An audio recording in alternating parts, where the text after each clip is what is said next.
سرور کائنات صلی اللہ تعالیٰ علیہ وسلم کا فرمان عالی شان ہے، میرے آقا فرماتے ہیں جس کا مضمون ہے کہ جو کوئی شخص مجھ پر ایک بار درود پاک پڑھتا ہے اس پر اللہ کی 10 رحمتیں نازل ہوتی ہیں، جو 10 بار درود پاک پڑھتا ہے اس پر 100 رحمتیں نازل ہوتی ہیں، جو 100 بار درود پاک پڑھے اس پر 1000 رحمتیں نازل ہوتی ہیں۔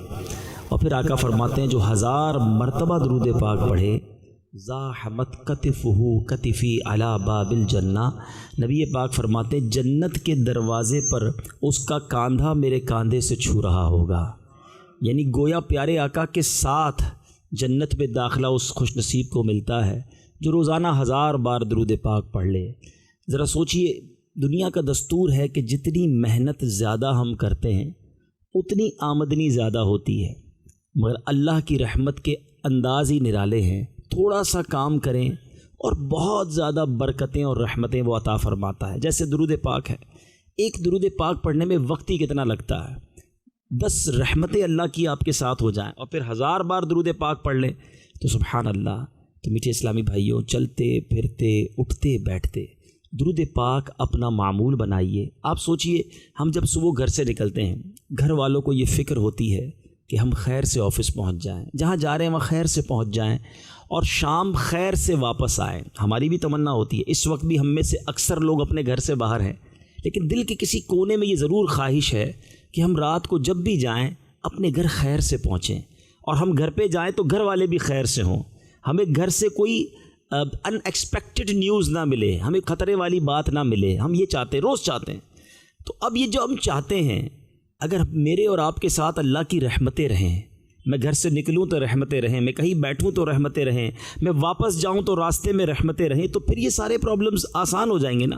اور یہ رحمتیں لوٹنے کا زبردست فارمولہ پیارے آقا علیہ الصلوۃ والسلام نے عطا فرما دیا ہے کہ ایک بار درود پاک پڑھو اللہ 10 رحمتیں نازل فرماتا ہے۔ میں گھر سے باہر ہوں، میں بھی درود پڑھ رہا ہوں، گھر والے گھر میں ہیں وہ بھی درود پڑھ رہے ہیں، تو گھر پر بھی رحمتیں برس رہی ہیں، مجھ پر بھی رحمتیں برس رہی ہیں۔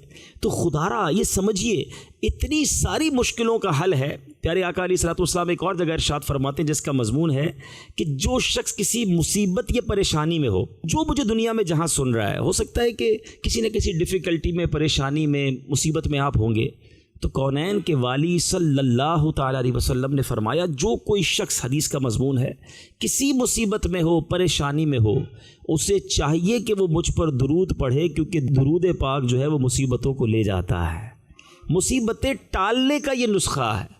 لیکن اچھا، اب کوئی نہ کوئی تو وجہ ہوگی نا کہ ہم درود کیوں نہیں پڑھتے۔ فضائل تو ہم بچپن سے سنتے آ رہے ہیں، لیکن اینڈ آف دا ڈے کہیں نہ کہیں ہم لیک کر جاتے ہیں۔ ابھی میں بیان کر رہا ہوں، آپ سب کہہ رہے ہوں گے بالکل ٹھیک کہہ رہے ہیں یار، روز پڑھنا چاہیے درود پاک، پھر گیپ آ جاتا ہے، پھر بھول جاتے ہیں۔ دراصل شیطان کبھی بھی نہیں چاہے گا کہ آپ کی اور میری زبان ذکر و درود سے تر رہے، وہ ہمیں کسی نہ کسی کام میں پھنسا دیتا ہے، کسی نہ کسی مصروفیت میں لگا دیتا ہے۔ مثال کے طور پہ اگر آپ ہمارے پاس کہیں ہم گئے، کسی نے کہا جناب 15 منٹ بعد ملاقات ہوگی یا 15 منٹ انتظار کیجئے، اگلا کام ہم کیا کرتے ہیں ان 15 منٹوں کے لیے؟ 5 منٹ کا کوئی کہہ دے، 10 منٹ کا کہہ دے، پہلے تو منہ بناتے ہیں، برا لگتا ہے کہ یار ٹائم دیا تھا اور 15 منٹ 20 منٹ 5 منٹ ویٹ کروا دیا۔ دوسرا فوراً کام کیا کرتے ہیں؟ موبائل نکالتے ہیں، حالانکہ کوئی کال نہیں آئی ہوئی ہے، کوئی کام نہیں ہے، اب 15 منٹ ہے نا تو اب سوشل میڈیا ہے ہمارے پاس، ہم نے کھولنا ہے فیس بک، ہم نے کھولنی کوئی بھی سوشل میڈیا کی سائٹ، اور 15 منٹ نکل جائیں گے، 15 کیا 25 منٹ بھی نکل جاتے ہیں۔ لیکن اگر میرے اور آپ کے ذہن میں نیکیاں کمانے کا جذبہ ہوتا تو ہم کیا کرتے؟ موبائل کی جگہ تسبیح نکالتے ہیں کہ یار اگر اس نے 15 منٹ کا مجھے بریک دیا ہے تو میں ان 15 منٹ میں نہ جانے کتنی 100 بار درود پاک پڑھ لوں، کتنے جنت میں درخت لگا لوں۔ ایک بار کہیے سبحان اللہ، اب کہیے الحمدللہ، اب کہیے اللہ اکبر۔ ودن 30 سیکنڈز آپ دنیا میں کیا کما سکتے ہیں؟ آپ بڑے بلینر ہوں، بڑے فیکٹری اونرز ہوں، بہت بڑا آپ کا بزنس ہے، کبھی کیلکولیٹ کیجئے گا اپنی پوری مہینے کی آمدنی کو 30 سیکنڈز پر، تو 30 سیکنڈز میں آپ کیا کما سکتے ہیں؟ کتنا کما سکتے ہیں؟ مگر میرے رب کے خزانے اور رب کی نعمتیں دیکھو، ایک بار سبحان اللہ پڑھے، حدیث کا مضمون ہے اللہ اس کے لیے جنت میں درخت لگا دیتا ہے، ایک بار الحمدللہ کہے جنت میں درخت لگ جاتا ہے۔ ہم کتنا جلدی کتنی ساری نیکیاں کما سکتے ہیں۔ اب مثال کے طور پہ آپ کہیں جا رہے ہیں، آپ کو لگا کہ یار اب مجھے 7-8 منٹ انتظار کرنا پڑے گا، اگر میرے موبائل میں دنیا بھر کی چیزیں ہو سکتی ہیں تو ایک اچھا سا فارمیٹ کے ساتھ قرآن پاک بھی تو میں رکھ سکتا ہوں۔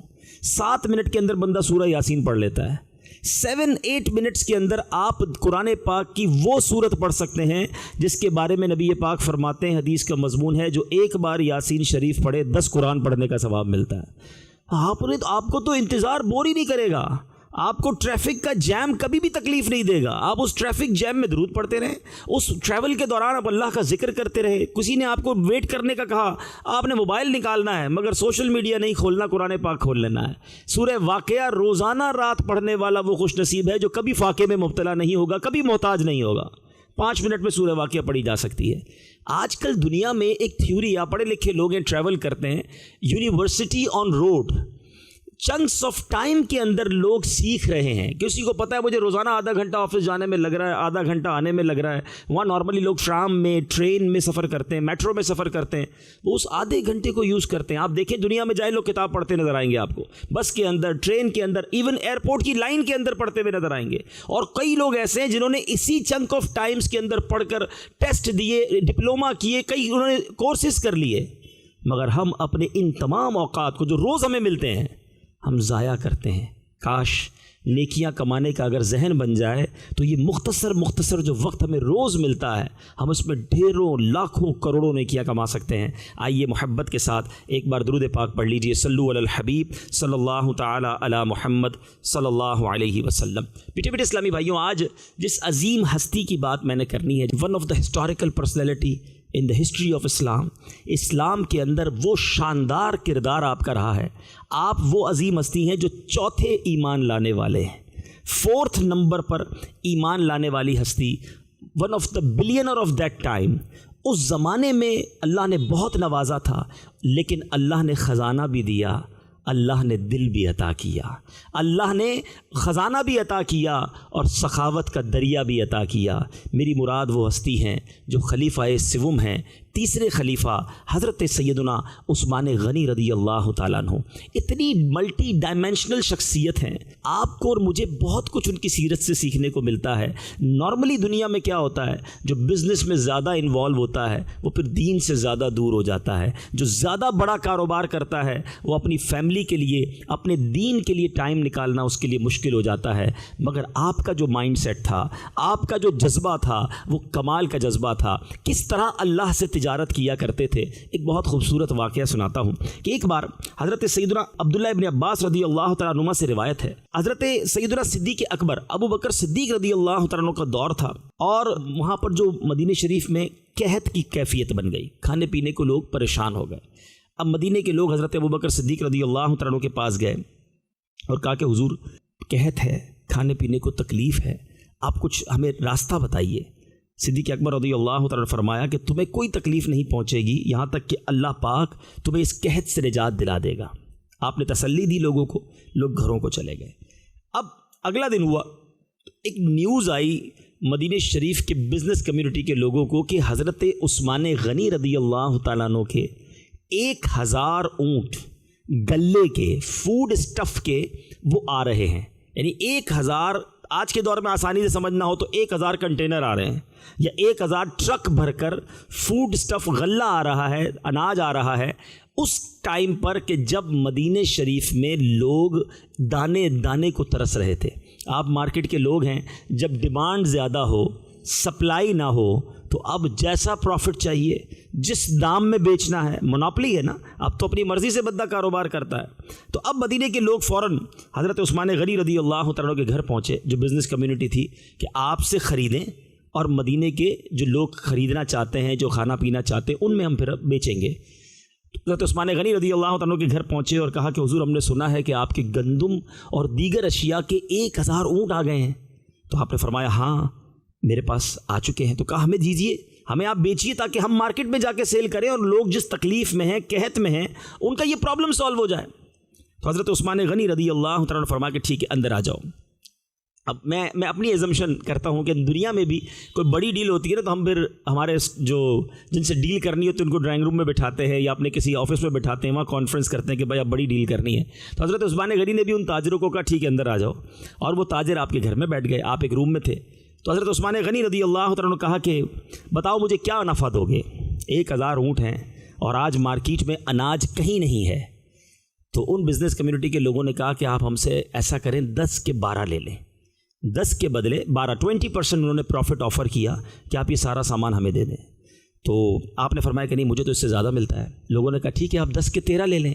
آپ نے کہا نہیں مجھے اور زیادہ ملتا ہے۔ اچھا 14 لے لیں، 15 لے لیں، 50% پروفٹ آفر کیا۔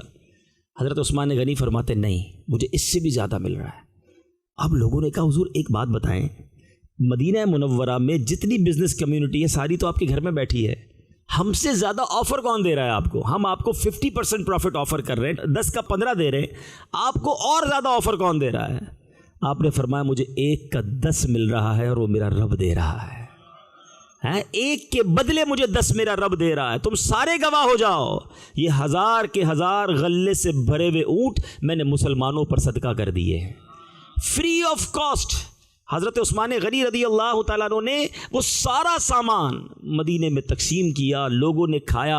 میرے میٹھے اسلامی بھائیوں، یہ سننے کے بعد بولنا آسان ہے، یعنی میں اور آپ جو بزنس کمیونٹی سے تعلق رکھتے ہیں ہم یہی تو لڑکھڑا جاتے ہیں نا، جہاں پروفٹ زیادہ آتا ہے، جہاں ارننگ زیادہ نظر آتی ہے، جہاں شارٹ کٹ نظر آتا ہے، انسان کہتا ہے یار آج ٹیڑھا کام کر لو کل پھر کو سیدھا کر لیں گے، قسمیں کھائی ہوتی ہیں حرام نہیں کھاؤں گا، پلان کیا ہوتا ہے رشوت نہیں لوں گا، پکا ارادہ ہوتا ہے سود پہ کام نہیں کروں گا، کئی بار توبہ کی ہوتی ہے، لیکن جب ڈیل سامنے آتی ہے، جب پروفٹ سامنے آتا ہے، جب سامنے اتنا زبردست نفع نظر آتا ہے، ادھر ایمان لڑکھڑاتا ہے کہ یار کوئی نہ کوئی تو راستہ ہوگا، چلو بعد میں توبہ کر لیں گے، یہ ڈیل نہیں نکلنی چاہیے۔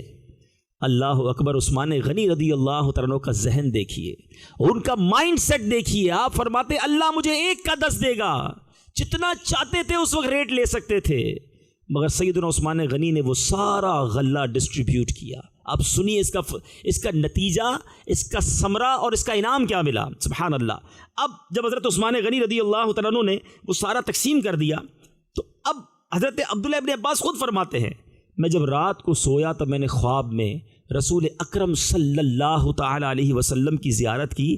میرے آقا علیہ الصلوۃ والسلام نے چادر پہن رکھی تھی، مبارک ہاتھوں میں نور کی چھڑی اور پاؤں مبارک میں نالین تھے اور ان کے تسمے بھی نورانی تھے۔ میں نے عرض کی یا رسول اللہ میرے ماں باپ آپ پر قربان، یا رسول اللہ آپ علیہ الصلوۃ والسلام کی طرف میرا شوق بڑھتا جا رہا ہے۔ سرور کائنات علیہ الصلوۃ والسلام نے کیا فرمایا؟ آقا فرماتے ہیں میں جلدی میں ہوں، عثمان نے 1000 اونٹ کا بوجھ گندم اور غلہ وغیرہ صدقہ کیا ہے، اللہ کریم نے عثمان کا یہ عمل قبول فرما کر جنتی حور سے ان کا نکاح فرمایا ہے۔ نبی پاک نے حضرت عبداللہ ابن عباس رضی اللہ تعالیٰ عنہ کے خواب میں آ کر یہ بشارت دی کہ یہ صدقہ اللہ کی بارگاہ میں ایسا قبول ہوا ہے کہ رب نے جنتی حور سے ان کا نکاح فرمایا اور گویا نبی پاک علیہ الصلوۃ والسلام تشریف لے جا رہے تھے۔ اے میرے میٹھے اسلامی بھائیوں، وہ عظیم ہستی ہیں آپ جو ہم سب کے لیے انسپائریشن ہے۔ ہم دیکھیں کہ وہ کیسے دل کھول کر اللہ کی راہ میں صدقہ کیا کرتے۔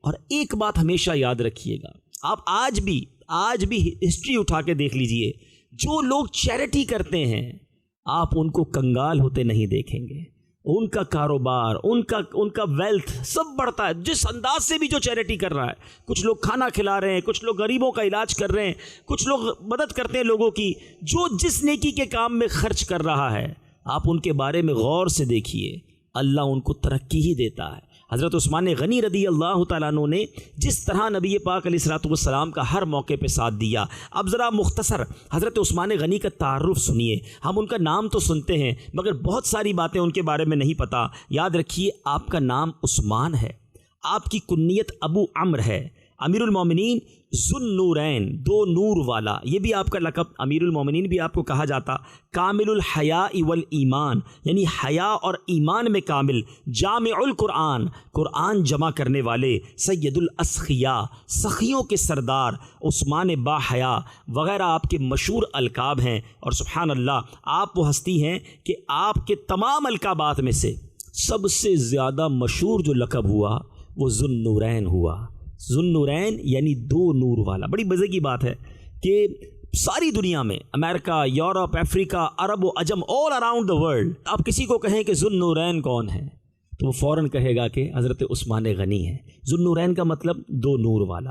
2 نور والا آپ کیوں کہلاتے ہیں کہ پیارے آقا علیہ الصلوۃ والسلام کی 2 صاحبزادیاں، یکے بعد دیگرے. پہلے ایک صاحبزادی کا نکاح کیا حضرت سیدنا رقیہ رضی اللہ تعالیٰ عنہ، اور پھر حضرت سیدنا ام کلثوم رضی اللہ تعالیٰ عنہ. پہلے آقا نے حضرت رقیہ کا نکاح کیا، ان کا انتقال ہو گیا. نبی پاک نے اپنی دوسری صاحبزادی حضرت عثمان غنی کے نکاح میں دی. پوری کائنات میں، ہسٹری آف ورلڈ میں کوئی حضرت عثمان غنی کے علاوہ وہ شخص نہیں ہے جس کے نکاح میں کسی نبی کی 2 بیٹیاں آئی ہوں. یہ صرف انعام، یہ صرف مرتبہ حضرت عثمان غنی رضی اللہ تعالیٰ عنہ کو ملا. اور میرے آقا کا یہ شاندار فرمان موجود ہے کہ اگر میری 40 بیٹیاں ہوتی، ایک کے بعد ایک ضرورت پڑتی، میں سب کو عثمان کے نکاح میں دیتا. ایسا شاندار نبی پاک کے ساتھ کانٹیکٹ، اور پیارے آقا کو اتنا اعتماد تھا. اب ذرا غور کیجئے، جو بہت خوبصورت نقطہ بتانا چاہ رہا ہوں. ذوالنورین کیوں کہا جاتا ہے؟ نبی پاک کی 2 بیٹیاں ملیں، اس لیے 2 نور والے کہلائے. تو جس نبی کی بیٹی جس کے نکاح میں آئے وہ 2 نور والا بن جائے تو نبی پاک کے نور کا عالم کیا ہوگا؟ پھر تو کوئی کویسچن ہی نہیں بچتا نا، کہ جو ابحاث کی جاتی ہیں، مس کنسیپشن کریٹ کیے جاتے ہیں کہ پیارے آقا علیہ الصلوۃ والسلام کو نور کیوں کہتے ہو، ان کے نور کی کیا دلیل ہے؟ ساری دنیا، عرب و عجم، حضرت عثمان غنی کو ذوالنورین کہے، کسی کو اعتراض نہیں. اور ذوالنورین 2 نور کس کی وجہ سے ملے؟ کہ وہ نبی پاک کی بیٹیاں تھیں. تو اس نبی کے نور کا عالم کیا ہوگا؟ بریلی کے تاجدار کیا خوبصورت شعر لکھتے ہیں، فرماتے ہیں نور کی سرکار سے پایا دوشالہ نور کا، نور کی سرکار سے پایا دوشالہ نور کا، ہو مبارک تم کو ذوالنورین جوڑا نور کا. سبحان اللہ. آپ تیسرے خلیفہ بنے، آپ کیسے ایمان لائے؟ سبحان اللہ. حضرت ابوبکر صدیق رضی اللہ تعالیٰ عنہ کی کوششوں سے عثمان غنی ایمان لائے.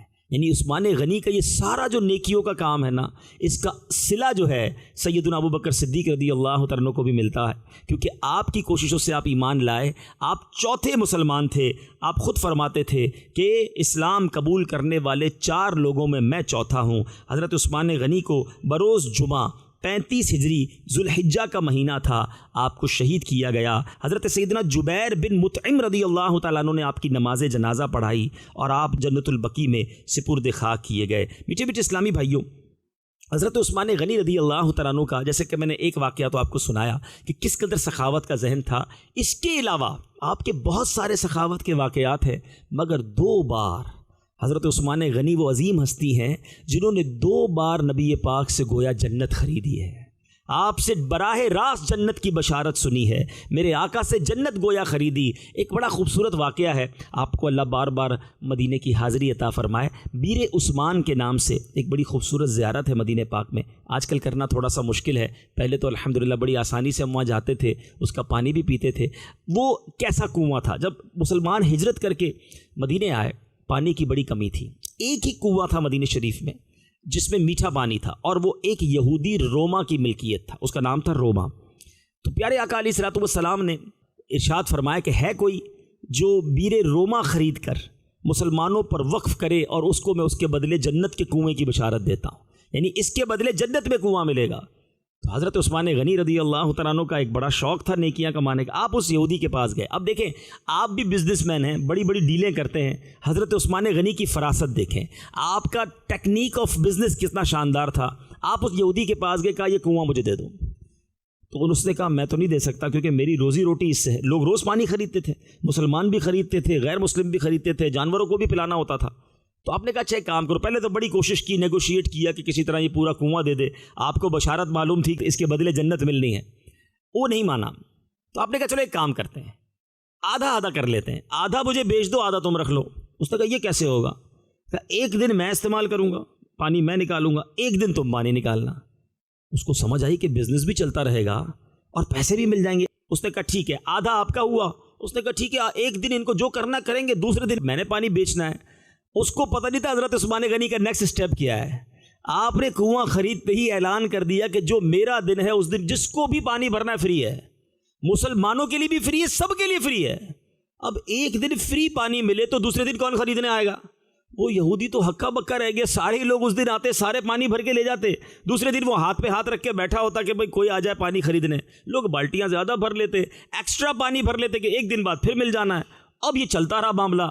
اب اس یہودی نے خود رابطہ کیا حضرت عثمان غنی سے، بھائی آپ آدھا وہ بھی لے لیں، کیونکہ اب تو میرا پانی ہی نہیں بکتا.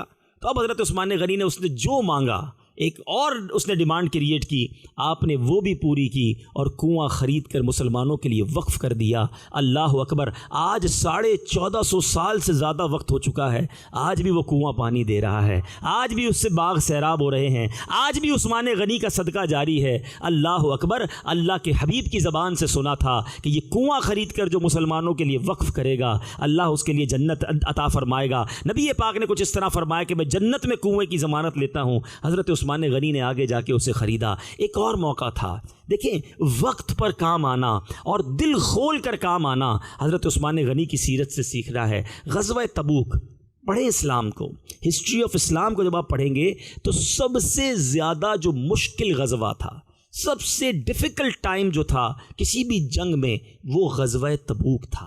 اس کو عربی میں جیش اسرت بھی کہتے ہیں۔ اسرت کہتے ہیں تنگی کو، تنگی والا غزوہ، تنگی والا یہ مارکا تھا۔ اچھا، مسلمانوں کی تعداد اپروکسیمیٹلی 30,000 تھی اور روم کی طرف تبوک جانا تھا۔ تبوک میں رومیوں کی فوج تھی اور بہت بڑا ان کے پلان تھا، 1 لاکھ سے زیادہ وہاں پر فوجی تھے۔ اچھا، گرمیوں کے دن تھے، آپ میں سے جنہوں نے مکہ مدینے کی زیارتیں کی ہیں، جب ٹاپ گرمی ہو تو آپ سمجھتے ہیں کہ کتنا مشکل ہوتا ہے ٹریول کرنا۔ آج تو میں اور آپ ایئر کنڈیشن گاڑیوں میں مکہ مدینے چلے جاتے ہیں، اس زمانے میں اونٹوں پر سفر تھا، گھوڑوں پر سفر تھا۔ 30,000 مسلمان تھے، گھوڑے سب کے لیے نہیں تھے، اونٹ بھی سب کے لیے نہیں تھے، بڑی تنگی تھی۔ پیارے آقا علیہ الصلوۃ والسلام نے اناؤنس کیا کہ ہے کوئی کہ آج مسلمانوں کے لیے اس تنگی والے غزوے میں مسلمانوں کی مدد کرے۔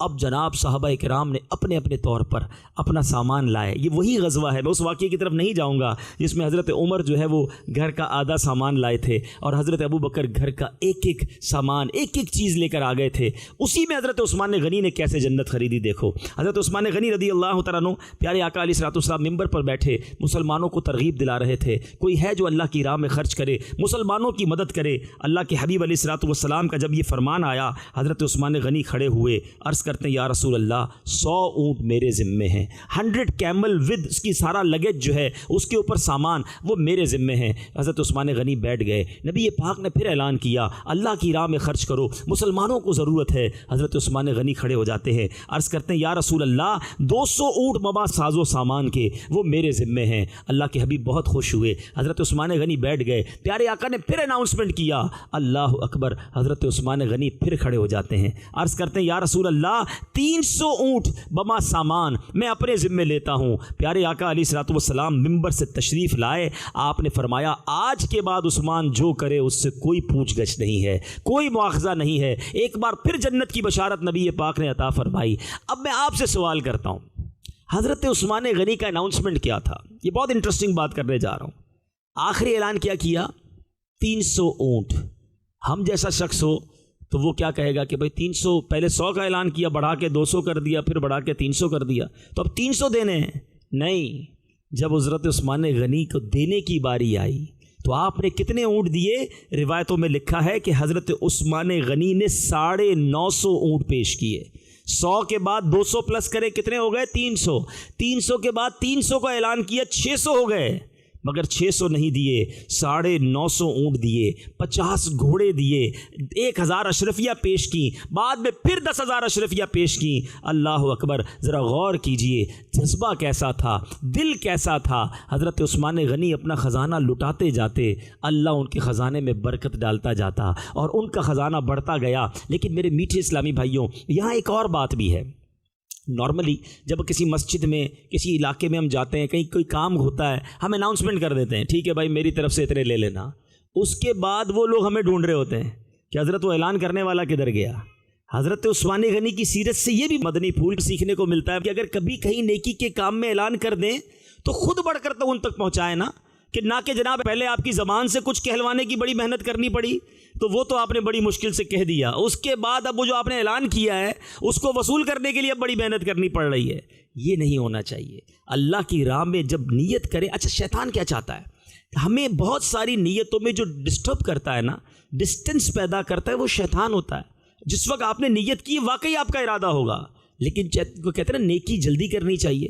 ہم جو تاخیر کرتے ہیں نا کہ چلو یار بعد میں کر لوں گا، پھر اینڈ آف دا ڈے وہ سب چیزیں ہم سے دور ہو جاتی ہیں اور شیطان کسی اور طرف ذہن لگا دیتا ہے۔ میں تو ایک اور مشورہ بھی دیا کرتا ہوں، جب کسی کے گھر میں انتقال ہو جائے نا، کسی کے والد کا، والدہ کا، تو جو بھی آپ امی ابو کے لیے نیکی کرنا چاہتے ہیں نا، کوئی مسجد بنانا چاہتے ہیں، مدرسہ بنانا چاہتے ہیں، یا کنواں کھدوانا چاہتے ہیں، واٹ ایور، جو آپ ان کے ایصال ثواب کے لیے کرنا چاہتے ہیں وہ پہلے 10-15 دنوں میں کر لیں، کیونکہ ان دنوں میں تو ہمارا دل نرم ہوتا ہے، ان کی یاد بھی آ رہی ہوتی ہے، ان کی فکر بھی ہوتی ہے، ان کی آخرت کا بھی ٹینشن ہوتا ہے، لیکن اینڈ آف دا ڈے ہم سارے مسلمان انسان بھی تو ہیں نا، پھر کسی کام میں لگ جاتے ہیں، شیطان آہستہ آہستہ ہمارا دل ادھر کر دیتا ہے، چلو یار اگلے سال امی کے نام کی مسجد بنا لوں گا، ابھی فلاں پروجیکٹ کمپلیٹ ہو جائے نا تو پھر بنا لوں گا، اور ہم نے دیکھا کہ کئی نیت کرنے والے بعد میں اپنے ماں باپ کے لیے بھی رقم نہیں نکال پاتے۔ تو ہمیشہ یاد رکھیں بزرگان دین کا یہ طریقہ رہا کہ جب نیکی کرنے کا ارادہ کیا آل آف دا سڈن فوراً کرنے کی کوشش کی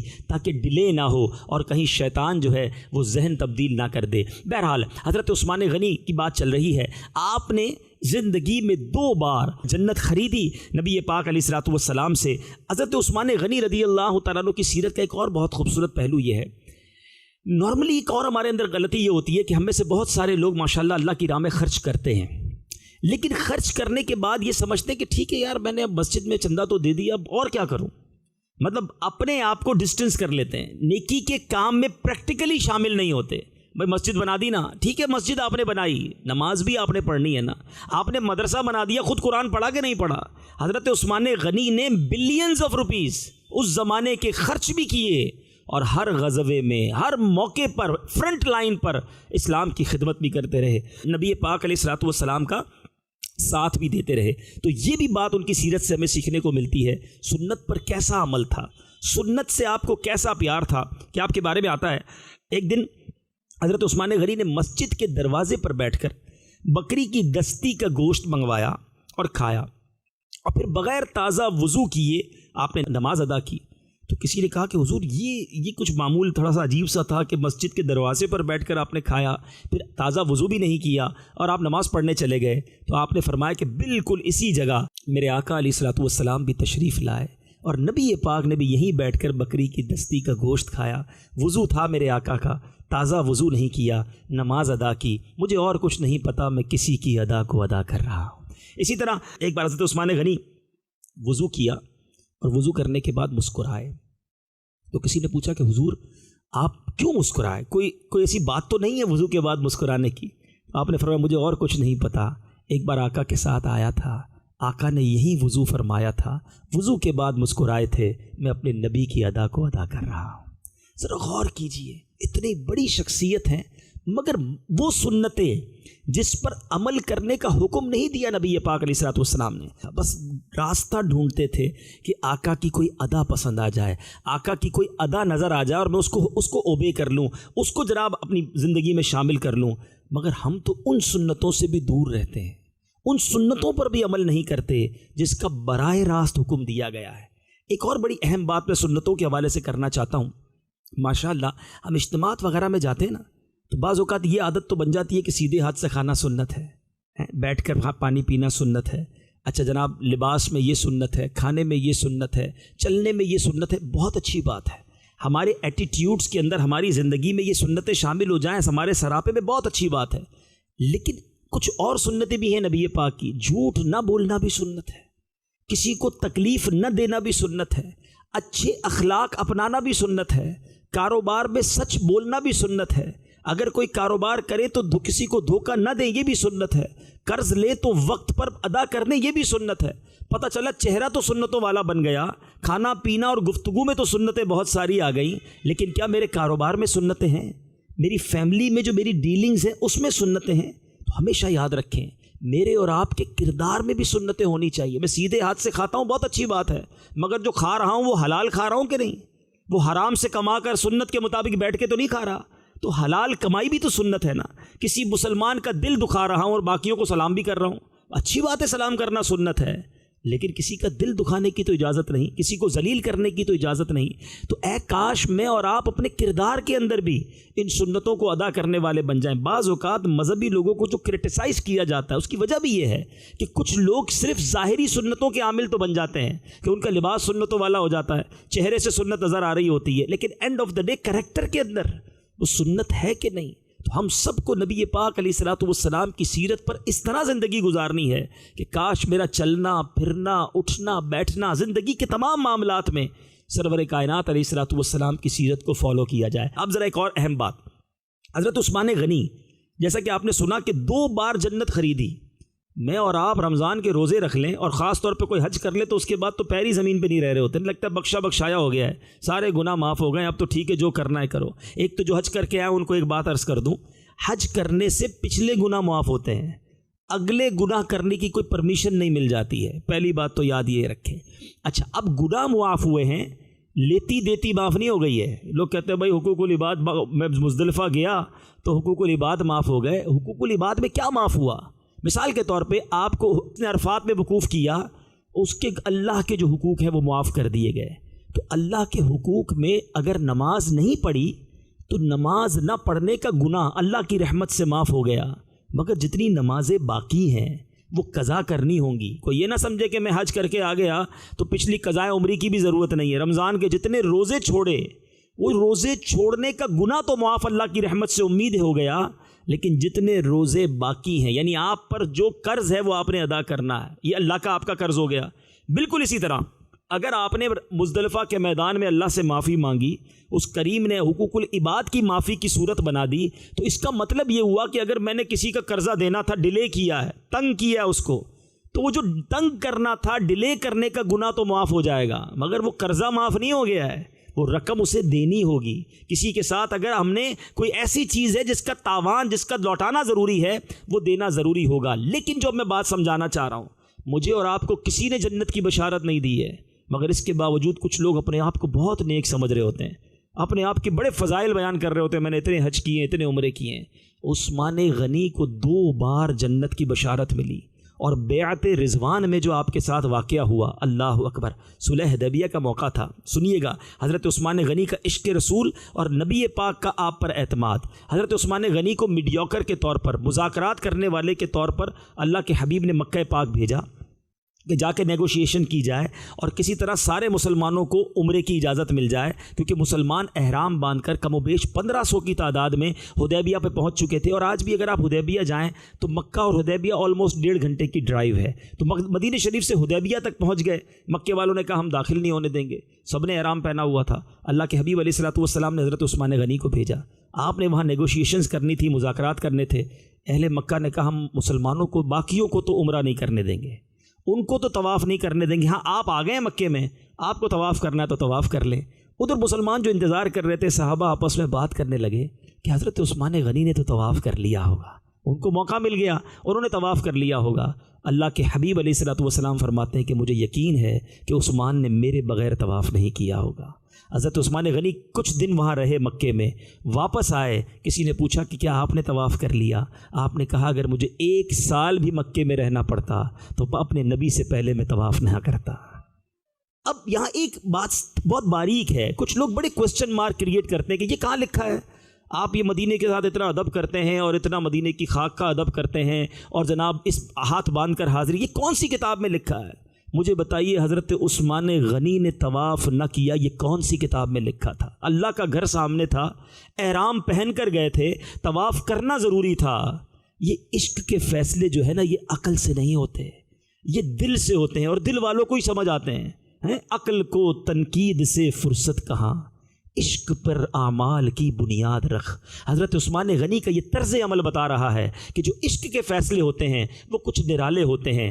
آپ نے طواف نہیں کیا، سنو انعام کیا ملا۔ اب مسلمانوں کے ساتھ نبی پاک نے ایک درخت کے سائے میں، اس بیعت کو بیعت رضوان کہا جاتا ہے، اللہ کے حبیب نے عہد لیا، اپنی وفاداری کا عہد لیا۔ حضرت عثمان غنی وہاں موجود نہ تھے، آپ مکے میں تھے۔ اللہ کے حبیب نے اپنا بایاں ہاتھ اپنے ہاتھ میں لے کر کہا کہ یہ عثمان کا ہاتھ ہے، کیونکہ وہ موجود نہیں تھے۔ اللہ کے حبیب نے اس طرح حضرت عثمان کے لیے بیعت کی، اور صحابہ کرام زندگی بھر ان پر رشک کرتے رہے کہ تمہاری بیعت کے لیے نبی پاک نے اپنا ہاتھ پیش کیا۔ تو اے میرے میٹھے اسلامی بھائیوں، یہ وہ ہستی ہیں حضرت عثمان غنی کہ ہم سب کے لیے اتنا زبردست ان کی زندگی میں سبق ہے۔ اب میں آتا ہوں اس پوائنٹ کی طرف جو میں بتانا چاہ رہا تھا۔ بیعت رضوان میں جس نبی نے اپنے ہاتھ کو عثمان کا ہاتھ کہا، 2 بار جن کو جنت کی بشارت دی، اپنی 2 بیٹیاں یکے بعد دیگرے جس کے نکاح میں دے کر ذوالنورین بنا دیا، اتنا بڑا مرتبہ ہونے کے باوجود خوف خدا کا عالم کیا ہے، آخرت کا خوف کتنا تھا. اب ذرا سنیے گا.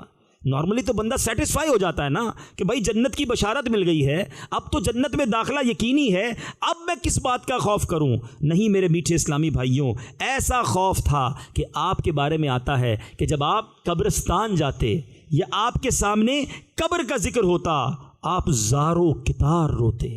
کتنا روتے؟ آپ کی داڑھی تر ہو جاتی. کسی نے کہا حضور محشر کی بات ہوتی ہے، جہنم کی بات ہوتی ہے، آپ اتنا نہیں روتے، لیکن جب قبر کی بات ہوتی ہے آپ اس قدر کیوں رویا کرتے ہیں؟ اللہ اکبر. آپ فرماتے کہ یہی پہلی منزل ہے، اگر اس میں کامیابی ہو گئی تو آگے سب کامیاب ہے. کتنا زبردست ان کی سیرت میں خوف خدا ہے. ایک بار ہم کبھی روئے اپنی قبر کو یاد کر کے؟ ایک بار قبرستان جا کر کبھی یہ کیفیت بنی کہ آج کسی کو اتارنے آ رہا ہوں، کل میں نے آنا ہے؟ آج کل تو قبرستان میں بھی مذاق مستی ہو رہی ہوتی، کچھ لوگ تدفین کر رہے ہوتے ہیں، پیچھے سب موبائل فون پہ باتیں کر رہے ہوتے ہیں. سوچیے تو صحیح، یہی وہ جگہ ہے جہاں میں نے اور آپ نے جانا ہے. حضرت عثمان غنی کی سیرت میں عاجزی اور انکساری کیسی. آج تھوڑے پیسے آ جائیں، اچھا سا بنگلہ ہو جائے، اس کے بعد بندہ غریب رشتہ داروں کو منہ نہیں لگاتا، سیدھے منہ ہاتھ نہیں ملاتا. حضرت عثمان غنی کے بارے میں آتا ہے کہ آپ ہمیشہ روزے رکھتے، رات عبادت میں گزارتے. ایک بار رات کو تہجد کے لیے اپنے خادم کو نہ اٹھاتے، خود ہی پانی نکالتے اور وضو کر لیتے. ایک بار کسی نے کہا کہ حضور آپ کیوں زحمت کرتے ہیں، ٹھنڈی رات ہوتی ہے، خادم کو بلا کر پانی کا کہہ دیا کریں. آپ فرماتے نہیں، رات ان کی ہے، ان کے آرام کے لیے ہے، یہ آرام کریں. اپنے ہاتھ سے خود پانی نکالتے اور وضو کیا کرتے. ایک بار آپ کے بارے میں آتا ہے کہ آپ نے ایک مرتبہ اپنے خادم سے کہا کہ میں نے تیرا کان مروڑا تھا، ایسا کرو تم بھی مجھ سے اس کا بدلہ لے لو. آپ سوچئے تو صحیح، تربیت مصطفیٰ صلی اللہ تعالیٰ علیہ وسلم کا کیسا شاہکار ہے. ایک طرح سے اس زمانے کے بلینر ہیں، مگر اس کے باوجود عاجزی اور انکساری کا یہ عالم. آج لوگ ہم کیا کرتے ہیں، ہمارا اور کتنا فرق ہے، غور کرتے جائیے. میں ایک ایک پوائنٹ بیان کر کے آگے بڑھ رہا ہوں. میں اور آپ نیاز کریں، غریبوں میں کھانا کھلائیں تو نارملی لوگوں کا انداز کچھ ماشاءاللہ ایسا کرتے ہیں کہ جو خود کھاتے ہیں وہ دوسروں کو کھلاتے ہیں. مگر اکثر کیا کرتے ہیں، چلو یار چنے کا پلاؤ بنا کر یا کوئی بھی سادہ سی غذا بنا کر غریبوں میں بانٹ دیں، اس کے بعد اپنے گھر آ کر اپنے لیے اسپیشل کھانا ہوگا. حضرت عثمان غنی کا انداز دیکھیں، سیکھو ان کی سیرت سے. آپ کے بارے میں آتا ہے کہ آپ جب لوگوں میں کھلاتے تو لوگوں کو امیروں والا کھانا کھلاتے اور خود گھر جا کر سرکہ اور زیتون پر گزارا کیا کرتے. یعنی خود سادہ کھانا ہے، لوگوں کو اپنے خزانے سے خوب کھلانا ہے. اللہ نے کیا دل دیا تھا، کیا ان کی تربیت ہوئی تھی اور کیا شاندار ان کی سیرت تھی. تو بہرحال حضرت عثمان غنی کی بات ہو اور آپ کی حیا کی بات نہ ہو، آپ کی اس کامل حیا کی بات نہ ہو تو بات پوری نہیں ہوتی. آپ کا جب بھی جمعے کے خطبے میں نام لیا جاتا ہے تو آپ کے نام کے ساتھ یہ کہا جاتا ہے کامل الحیاء والایمان، حیا اور ایمان میں کامل. کتنی حیا کرتے کہ آپ کے بارے میں آتا ہے، میرے آقا علیہ الصلوۃ والسلام فرماتے، جس کا مضمون ہے کہ حضرت عثمان غنی وہ ہیں جن سے فرشتے بھی حیا کرتے ہیں. آپ بند کمرے میں اکیلے بھی ہوں تب بھی نہانے کے لیے کپڑے نہ اتارتے تھے، پورے لباس نہ اتارتے تھے، حیا کی وجہ سے اپنی کمر سیدھی نہ کرتے تھے. بلکہ یہاں تک آتا ہے حضرت عثمان غنی فرماتے ہیں جس ہاتھ سے میں نے رسول اللہ صلی اللہ تعالیٰ علیہ وسلم کے ہاتھ سے بیعت کی ہے، کبھی وہ ہاتھ اپنی شرمگاہ کو نہیں لگایا. حضرت عثمان غنی فرماتے ہیں نہ تو کبھی زمانہ جاہلیت میں یعنی ایمان لانے سے پہلے نہ بعد میں نے بدکاری نہیں کی، ہمیشہ حیا کا دامن تھامے رکھا. اے میرے میٹھے اسلامی بھائیوں جو اپنے آپ کو چار یار کا، صحابہ کا غلام کہتے ہیں، آج صرف ایک پرسنالٹی کے بارے میں ہم سنتے جا رہے ہیں کہ کیا شاندار ان کی سیرت ہے. حیا میں کامل ہیں، خوف خدا کا پہاڑ ہیں، سخاوت کا دریا ہیں اور اللہ کے حبیب کی سنتوں کے زبردست شیدائی ہیں. آج ہم میں سے بہت سارے وہ لوگ ہیں جن کو اللہ نے کروڑوں سے اچھا بنایا ہے. میں نے ڈیلیبریٹلی آج یہ ٹاپک لیا کہ آج مجھے پتا تھا میں ایسے لوگوں میں بیان کروں گا کہ جو کروڑوں سے زیادہ اچھی زندگی گزار رہے ہیں، مالدار ہیں، اللہ نے مرتبہ دیا ہے، زمانے میں مقام دیا ہے. ہم سب کے لیے بڑا خوبصورت رول ماڈل ہیں حضرت عثمان غنی رضی اللہ تعالیٰ عنہ. آج ہم نیکی کرنے کے بعد اگر مالی نیکی کر بھی لیتے ہیں تو عمل سے دور ہوتے ہیں. ایک بار حضرت عثمان غنی کے بارے میں آتا ہے، مقام ابراہیم پر جاتے ہیں اور قرآن شروع کرتے ہیں اور 2 رکعت کے اندر ہی پورا قرآن تلاوت فرماتے ہیں. آپ قرآن پڑھنے کے شائق تھے، بلکہ جس وقت آپ کو شہید کیا گیا، اس وقت بھی آپ قرآن پاک کی تلاوت میں مصروف تھے۔ آج بھی ترکی کے میوزیم میں وہ قرآن پاک موجود ہے، وہ نسخہ موجود ہے جس پر حضرت عثمان غنی کے خون کے چھینٹے گرے تھے۔ تو اے میرے میٹھے اسلامی بھائیوں، یہ کیا ہمیں تربیت مل رہی ہے، یہ کیا پیغام مل رہا ہے کہ جنت کی بشارت مل گئی پھر بھی اتنی تلاوت ہے، جنت کی بشارت مل گئی پھر بھی قدم قدم پر سنتوں پر عمل ہے، اللہ کے حبیب نے جنت کا وعدہ کر لیا پھر بھی آنکھوں سے آنسو نہیں رکتے۔ ایک ہم ہیں جن کے گناہ ہی ختم نہیں ہو رہے، جن کی خطائیں ہی خطائیں ہیں، دن رات یہ خوف ہونا چاہیے کہ بخشا جاؤں گا کہ نہیں، مگر کوئی ماتھے پر سلوٹ نہیں ہے، کوئی گھبراہٹ نہیں ہے، کوئی مرنے کے بعد کا ٹینشن نہیں ہے، کوئی اپنی آخرت کی فکر نہیں ہے۔ آؤ میرے میٹھے اسلامی بھائیوں، آج عثمان غنی رضی اللہ تعالیٰ عنہ کو جو تذکرہ خیر ہوا ہے، میں بھی نیت کروں، آپ بھی نیت کریں کہ ہم کاروبار کے ساتھ ساتھ اللہ سے بھی کاروبار کریں، ہم اللہ سے بھی کاروبار کریں، اس کی راہ میں بھی دل کھول کر خرچ کریں۔ اب ایک اور آخری بات کر کے اپنا بیان ختم کرتا ہوں کہ جب یہ اللہ کی راہ میں خرچ کرنے کی بات ہوتی ہے نا، پہلے میں اور آپ ایک بات سمجھ لیں، شیطان کبھی بھی نہیں چاہے گا آپ اور میں کامیاب ہو جائیں، کہیں نہ کہیں ہماری وہ نیکی کو خراب کرتا ہے، پہلے نیکی کرنے نہیں دیتا، اور اگر کر لینا تو اب اس میں کوئی ایسی خامی ڈال دے گا کہ وہ ساری ہماری پریکٹس ڈیمولش ہو جائے۔ میں مثال کے طور پہ جو اللہ کی راہ میں خرچ کرتے ہیں اور شیطان ان سے کیسے غلطی کرواتا ہے، دو قسم کی غلطی ہوتی ہے۔ ایک تو خرچ کرتا ہے تو اس کو خود ہی صبر نہیں آتا، وہ دنیا کو بتانا چاہتا ہے۔ اب پہلے تو اخبارات میں تصویر لگتی تھی، پہلے فوٹوگرافر بلانا پڑتا تھا، اب تو وہ زمانہ بھی ختم ہو گیا، خود ہی اپنے پیج پہ لوگ لگا دیتے ہیں کہ میں نے فلاں غریب کی مدد کی ہے، فلاں جگہ چندہ دیا ہے۔ تو یہ نہ کریں، جو بھی نیکی کریں بالخصوص اللہ کی راہ میں خرچ کریں، دائیں ہاتھ سے خرچ کریں تو بائیں ہاتھ کو پتہ نہ ہو، میں جانوں اور میرا رب جانے میں نے کیا نیکی کی ہے، پھر دیکھیں اس کا مزہ اور اس کا مرتبہ کیا ہے۔